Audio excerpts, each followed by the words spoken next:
Hello everyone. तो हम लोग जो है क्लास 10th का मैथ्स का चैप्टर रियल नंबर्स करने वाले हैं आज। इसका एक्सरसाइज 1.1 हम पहले ही कर चुके हैं, तो आज एक्सरसाइज 1.2 करेंगे। ठीक है, तो स्टार्ट करते हैं। एक्सरसाइज 1.2 करने से पहले कुछ चीज़ें हैं जो उसमें हम लोग करने वाले हैं।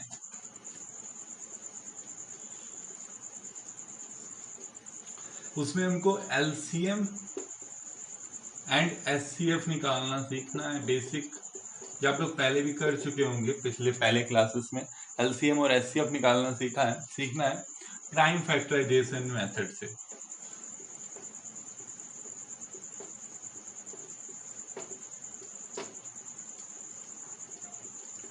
प्राइम फैक्टराइजेशन से आपको एलसीएम एचसीएफ निकालना है, तो ये तो इजी ही है।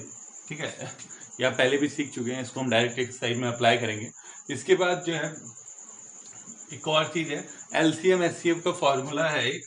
जब दो नंबर्स का हम एलसीएम और एचसीएफ निकालते हैं, मान लीजिए कि दो नंबर्स हैं ए एंड बी, इसका हम एचसीएफ और एलसीएम निकालें, तो जो फॉर्मूला है वो है HCF of a b into LCM of a b equals a into b. मतलब किसी भी दो नंबर का एलसीएम और एचसीएफ जो होता है, उन दोनों को अगर हम मल्टीप्लाई कर दे तो वो प्रोडक्ट ऑफ नंबर्स के इक्वल होता है। ठीक है, ये फॉर्मूला है, इसको भी अप्लाई करेंगे उस एक्सरसाइज में। और जो है एक और चीज है जो एक्सरसाइज में, वो है कि कोई भी जो नंबर होता है, ठीक है, उसके यूनिट प्लेस पे जीरो कब आता है, ये चीज भी क्लियरफाई करना है इसमें कि यूनिट प्लेस पे जीरो कब आता है। तो यूनिट प्लेस पे जीरो वाले कुछ नंबर्स हम देखते हैं पहले। जैसे मान लीजिए कि कोई नंबर है 10 है, तो इसका अगर हम प्राइम फैक्टराइजेशन लिखें तो 2 इंटू 5 होगा। 20 का अगर लिखें तो 2 इंटू 2 इंटू 5 हो जाएगा। 30 का अगर लिखें तो 2 इंटू 3 इंटू 5 हो। 40 का अगर लिखें तो 2 इंटू 2 इंटू 2 इंटू 5। तो सब में यूनिट प्लेस में जीरो है। ठीक है, यूनिट प्लेस में जीरो है। और तो इसमें कॉमन आपको क्या दिख रहा है कि सब में 2 और 5 जो है वो है फैक्टर्स।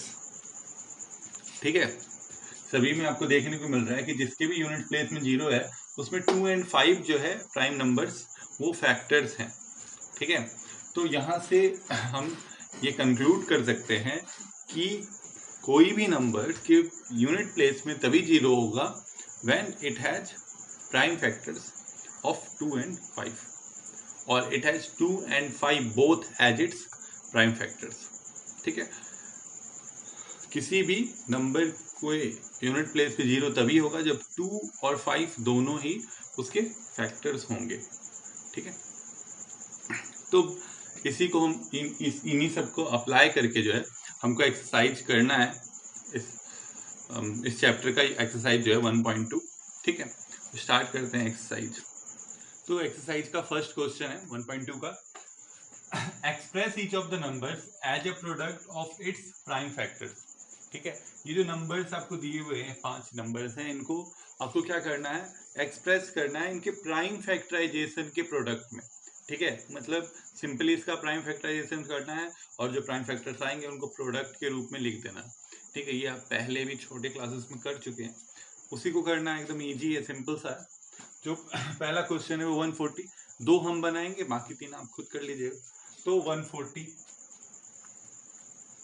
ठीक है, इसका अगर हम प्राइम फैक्टराइजेशन करते हैं तो क्या होगा, 2 से 2 7 सर 14, 2 0 सर 0, फिर 2 3 सर 6, 2 5 सर 5 7 सर 7 1 सर। तो ये हमको रिजल्ट मिला। ठीक है, मतलब क्या आया, इसका वैल्यू 140 इक्वल्स 2 इंटू 5 इंटू 7। ये वैल्यू आया हमको 140 का। ठीक है, 2 इंटू 2 इंटू 5 इंटू 7। इसको आप और एक तरीके से लिख सकते हैं, 2 पे पावर 2 इंटू 5 इंटू 7। तो यही बस यही करना है, इसमें इजी है ना। अब इसी तरह से अगर कोई ले, तो मान लीजिए इसका हम करते हैं 5005 का प्राइम फैक्टराइजेशन, फोर्थ का।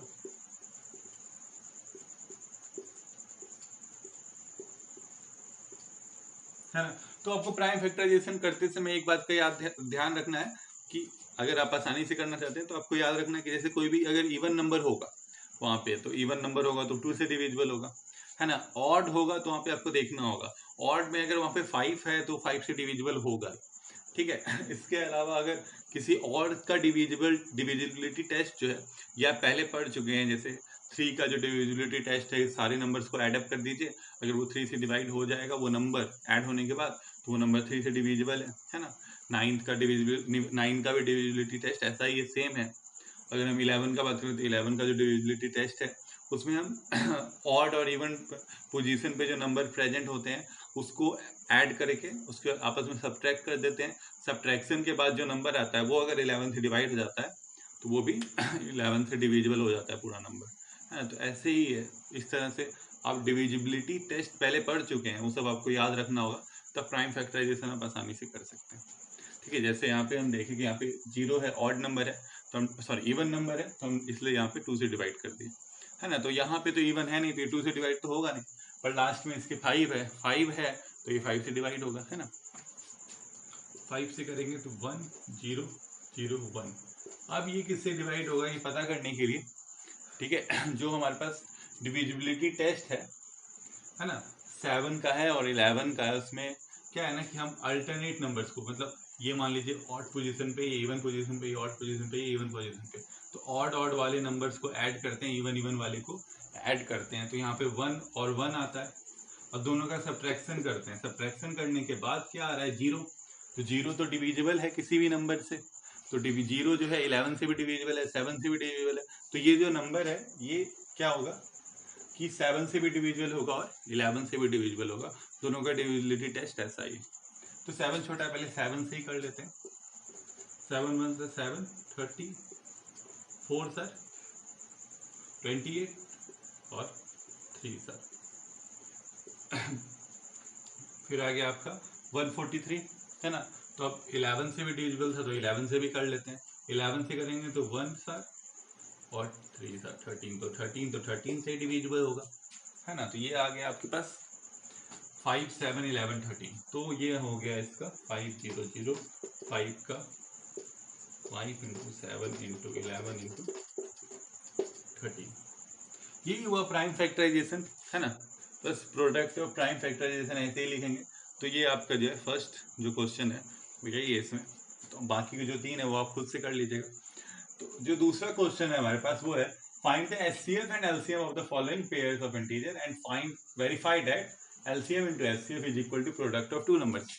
अभी जो हम क्या करते हैं वो देखे थे, फॉर्मूला जो भी हम बताए थे उसमें यही फॉर्मूला था, एलसीएम को जब एचसीएफ से मल्टीप्लाई करेंगे और उन दोनों नंबर्स को जो मल्टीप्लाई करेंगे दोनों का जो वैल्यू आएगा वो सेम आएगा, यही फॉर्मूला है। इसको वेरीफाई करने बोल रहा है, पहले इनका एलसीएम एचसीएफ निकाल के।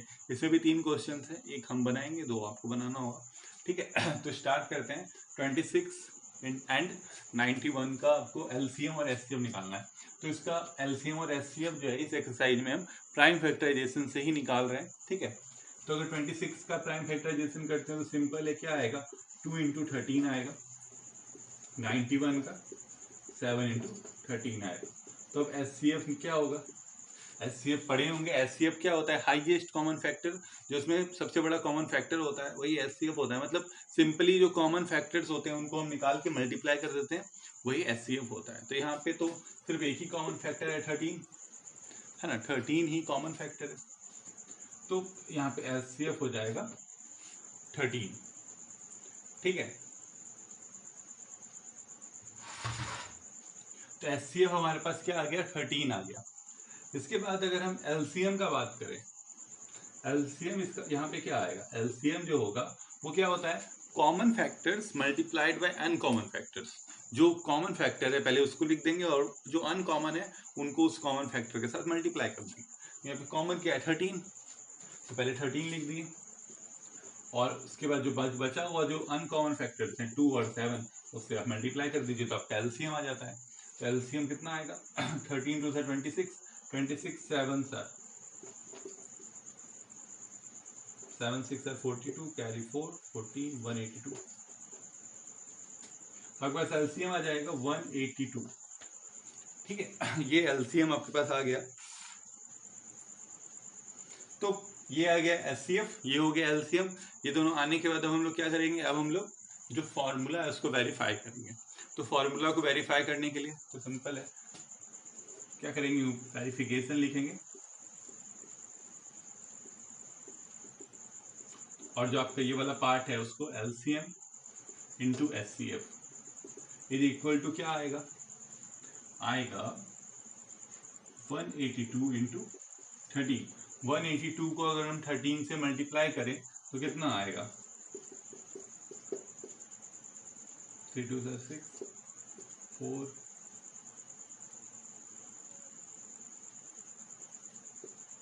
और 2 8 1, तो आ जाएगा 6 6 3 2, तो आ जाएगा 2366, 2366 आ गया जब हम इन दोनों को मल्टीप्लाई किए। अब हमारे पास जो दूसरा है वैल्यू क्या है, प्रोडक्ट ऑफ टू नंबर्स, वो भी निकाल लेते हैं।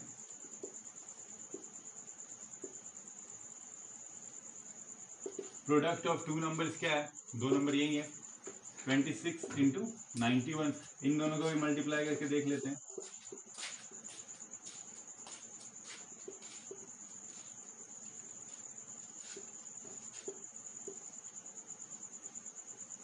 तो फिर इसका भी वैल्यू कितना आया, 22366, यानी 2366, दोनों का ही वैल्यू हमारे पास आ गया है ना। तो एलसीएम इंटू एचसीएफ भी आया 2326 और इसका भी वैल्यू वही आया। तो जब दोनों सेम वैल्यू आ गया तो क्या हुआ, ये वेरीफाई हो गया। सिंस लिखेंगे, सिंस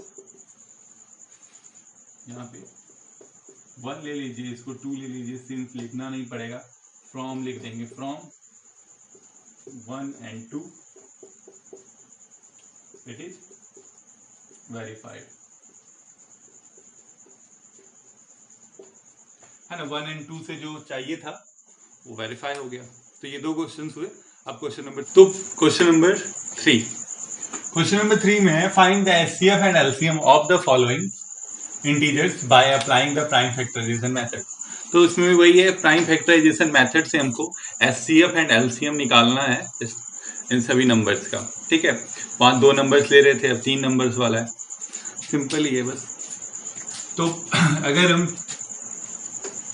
12 का प्राइम फैक्टर्स लिखें, ठीक है, प्राइम फैक्टराइजेशन आप करके देख सकते हैं, बिना किए भी आप ले सकते हैं। 12 का क्या है, 2 इंटू 3 6 इंटू 2 12 है, जो हो गया 12 का।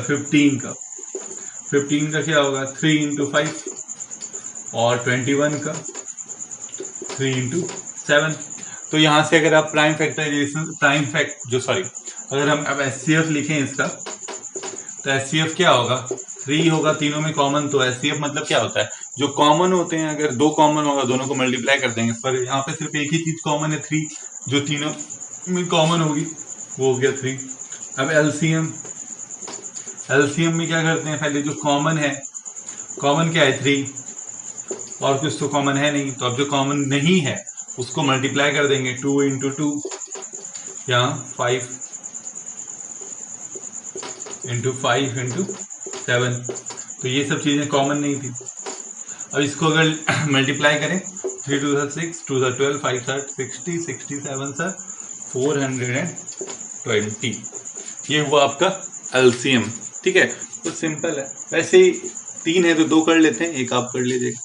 क्वेश्चन नंबर जो 2 है इसका वो है 17 का अगर हम प्राइम फैक्टराइजेशन लिखें, तो देखिएगा 17 23 और 29 तीनों तो प्राइम नंबर्स हैं। तो प्राइम नंबर्स ऐसे नंबर्स होते हैं जिनका जो फैक्टर होता है वो या तो खुद होता है या 1 होता है। तो सिर्फ यही 2 फैक्टर्स हैं इसके, है ना, तीनों के। तो इस 17 का क्या हो जाएगा, 17 इंटू 1, 23 का हो जाएगा 23 इंटू 1, 29 का हो जाएगा 29 इंटू 1, यही होगा। तो अब अगर हम एचसीएफ लिखें, तो एचसीएफ में आप देख सकते हैं सिर्फ 1 ही कॉमन है, तो 1 होगा। एलसीएम मतलब पहले कॉमन फैक्टर तीनों में 1 है, मल्टीप्लाइड बाय अनकॉमन, यानी 17 इंटू 23 इंटू 29। तो इनको मल्टीप्लाई अगर हम करें तो हमारे पास आ जाएगा 11,339, ठीक है। तो यही वैल्यू आता है इसको मल्टीप्लाई करने में, मतलब ये एलसीएम हो गया ये, और ये एचसीएफ हो गया, है ना, यही चीज है। सिंपल था। ये पूरा चैप्टर में, जो पूरा चैप्टर है उसमें कुछ भी जो क्वेश्चंस होंगे, कोई भी क्वेश्चन कोई डिफिकल्ट नहीं है, बस क्या है कि आपको लिखने का तरीका आना चाहिए। अगर आप सही से लिख लेते हैं जो क्वेश्चन है उनके आंसर्स को, जो हम एल्गोरिथम का बात कर रहे हैं वो स्टेप बाय स्टेप अगर आप सही लिखते हैं तो आपको मार्क्स मिल जाएगा। और कुछ खास है नहीं इस चैप्टर में, एकदम इजी है चैप्टर। ठीक है, तो क्वेश्चन नंबर 4। तो जो क्वेश्चन नंबर 4 है, गिवन दैट एचसीएफ जो है वो आपको दिया हुआ है, एलसीएम निकालना है ना। तो यहाँ पे हम लोग क्या करेंगे, यहाँ पे हम लोग फॉर्मूला का यूज करेंगे। ठीक है, एचसीएफ दिया हुआ है, हमारे पास नंबर्स हैं और एलसीएम निकालने बोल रहा है, तो ऐसे हम डायरेक्ट एलसीएम ऐसे भी निकाल सकते हैं, पर ऐसा क्वेश्चन जब आता है तो हम फॉर्मूला यूज करते हैं, वो वाला फॉर्मूला जो अभी हम जस्ट पढ़े हैं, HCF multiplied by LCM is equal to product of two numbers, है ना, यही फॉर्मूला है। तो एचसीएफ कितना है, 9 into LCM is equal to product of number, यानी 306 इंटू 357।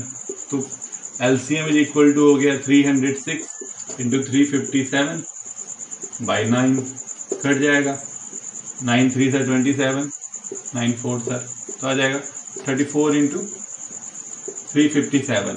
आप इन दोनों को मल्टीप्लाई कीजिएगा तो आपके पास आ जाएगा 12,138। ठीक है, तो ये हो जाएगा क्वेश्चन नंबर 4 का। आपको एलसीएम पूछा था तो एलसीएम निकल गया, है ना। तो ये हमारे पास 4 क्वेश्चंस हो गए, अब 3 और बचे हैं, वो भी कर लेते हैं। क्वेश्चन नंबर 5, क्वेश्चन नंबर 5 कह रहा है check whether 6 to the power n can end with the digit 0 for any natural number n। आपको चेक करना है कि 6 to the power n जो है क्या वो 0 पे एंड हो सकता है, मतलब यूनिट प्लेस पे 0 आ सकता है। अगर हम 6 to the power n number लिखें तो 6 to the power n यानी कि n पे कोई भी वैल्यू हो सकता है, कोई भी नेचुरल नंबर है n। ठीक है, समझ में आ रहा है बात। इसको जो हमको करना है तो 6 to the power n को चेक करना है कि ये इसका यूनिट प्लेस पे 0 आएगा कि नहीं।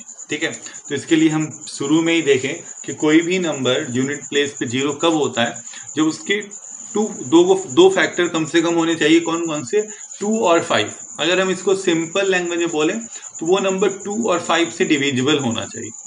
अगर वो नंबर 2 से और 5 से डिविजिबल है तो इसका मतलब क्या है, उसके यूनिट प्लेस पे 0 आएगा ही। 2 और 5 दोनों से डिविजिबल होना चाहिए। ठीक है, तो उसी को हमको चेक करना है। तो स्टार्ट करते हैं। तो यहाँ पे हमारे पास वैल्यू जो है वो है 6 to the power n। तो 6 को अगर हम प्राइम फैक्टर्स में लिखें तो आ जाता है 2 into 3 to the power n।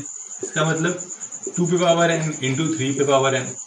तो अब हमारे पास जो वैल्यू चाहिए वो वैल्यूज क्या होने चाहिए थे, हमारे पास 2 और 5 दोनों से वो डिविजिबल होना चाहिए था, या 2 और 5 दोनों उसका फैक्टर होना चाहिए था। लेकिन हमारे पास आया क्या है, सिर्फ 2 आया, 5 तो आया नहीं। इसका मतलब क्या है कि नहीं होगा। तो इसको आपको लिखना कैसे,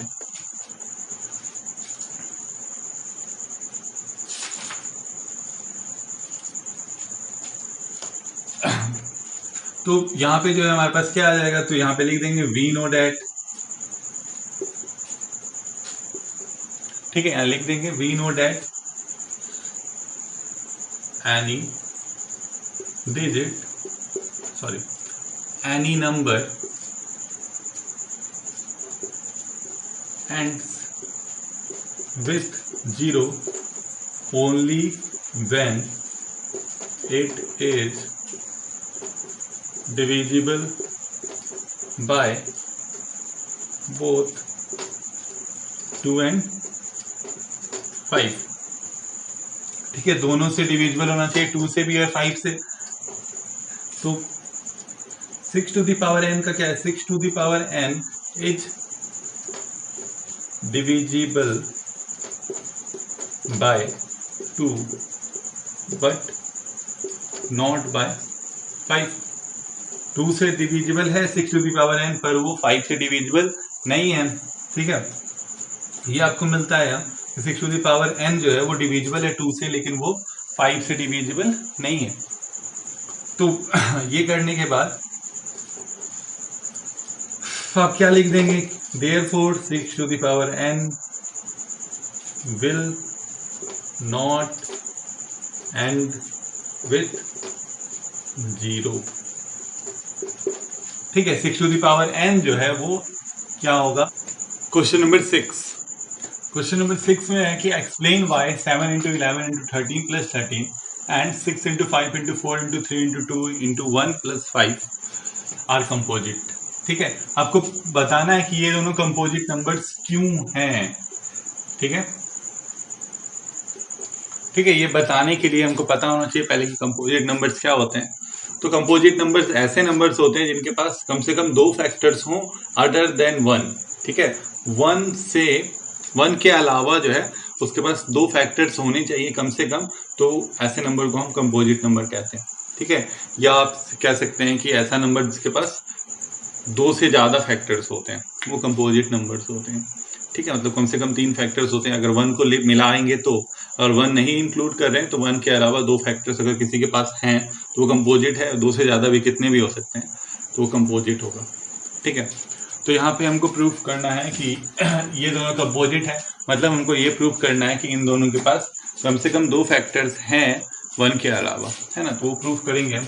तो उसके लिए पहले यहाँ जैसे दिया हुआ है 7 into 11 into 13 प्लस 13 इक्वल्स, इन दोनों से आप 13 कॉमन ले सकते हैं। यहाँ पे 13 अगर आप कॉमन ले लेते हैं तो आपके पास क्या आता है 7 into 11 into जो चीज़ कॉमन ले लेते हैं उसकी जगह 1 लिखते हैं प्लस 1, है ना। तो अब यहाँ पे आप देख सकते हैं कि ये जो पूरा नंबर था ये 2 फैक्टर्स में टूट गया, 13 into ये, है ना।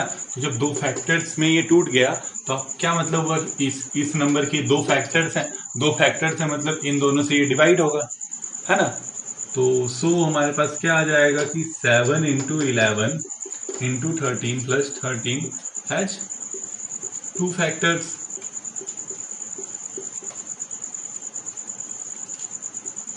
अदर देन 1 के अलावा इसके पास 2 फैक्टर्स हैं। देयरफॉर क्या हुआ कि 7 into 11 into 13 plus 13 is composite.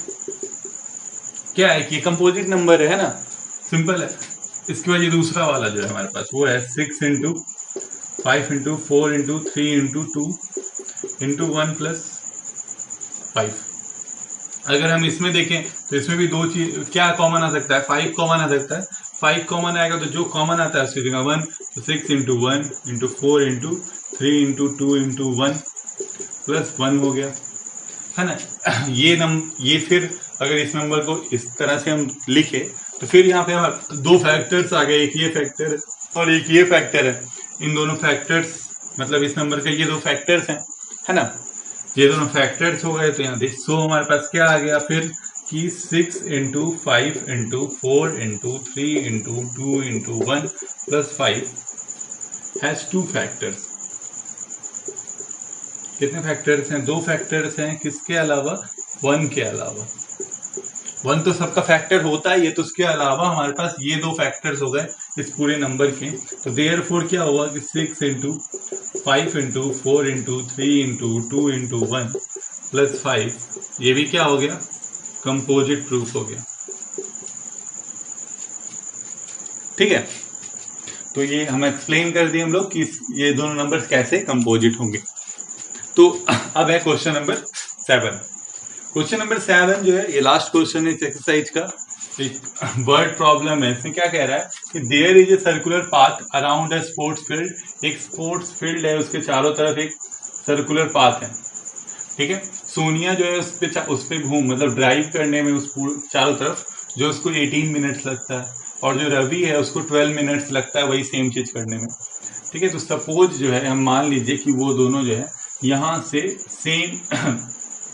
Same जगह से जो है उन दोनों ने ड्राइविंग स्टार्ट किया सेम डायरेक्शन में और सेम टाइम पे। एक ही टाइम में एक ही जगह से सेम डायरेक्शन में दोनों ने ड्राइविंग स्टार्ट किया।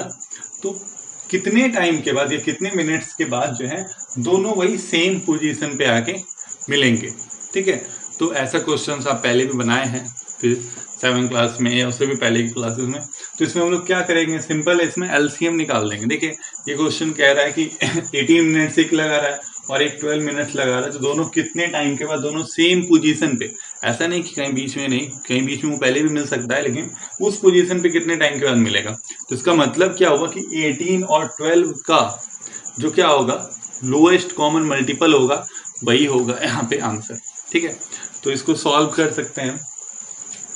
तो यहाँ सॉल्व करने के लिए हम इधर सॉल्व कर लेते हैं।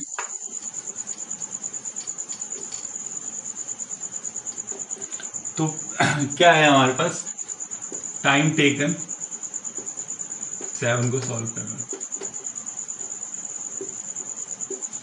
सोनिया को टाइम कितना लग रहा है 18 मिनट, और टाइम टेकन बाय रवि को कितना टाइम लग रहा है 12 मिनट्स। ठीक है, so minimum time after they meet at starting point,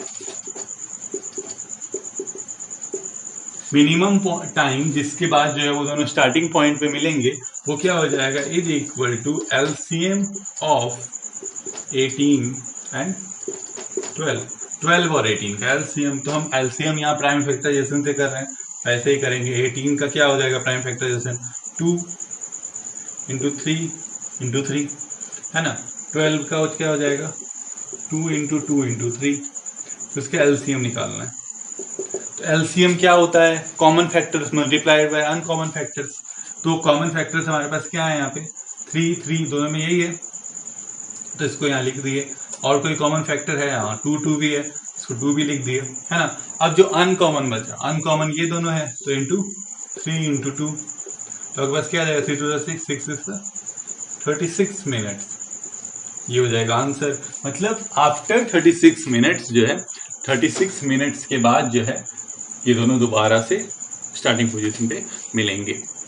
तो यहाँ पे ये एक्सरसाइज 1.2 खत्म हो जाता है। ठीक है, अब हमारे पास 2 एक्सरसाइज और हैं इस चैप्टर में, 1.3 और 1.4। नेक्स्ट वीडियो जो हम 10th क्लास पे बनाएंगे, कोशिश करेंगे कि उन दोनों एक्सरसाइज को ही खत्म कर दिया जाए, क्योंकि छोटे छोटे एक्सरसाइजेस हैं। आपको अगर सब चीज़ समझ में आ गया हो तो प्लीज़ वीडियो को लाइक कर दें, कमेंट भी कर दें। ठीक है, अगर कुछ नहीं भी समझ में आया वो भी आप कमेंट कर सकते हैं। Thank you.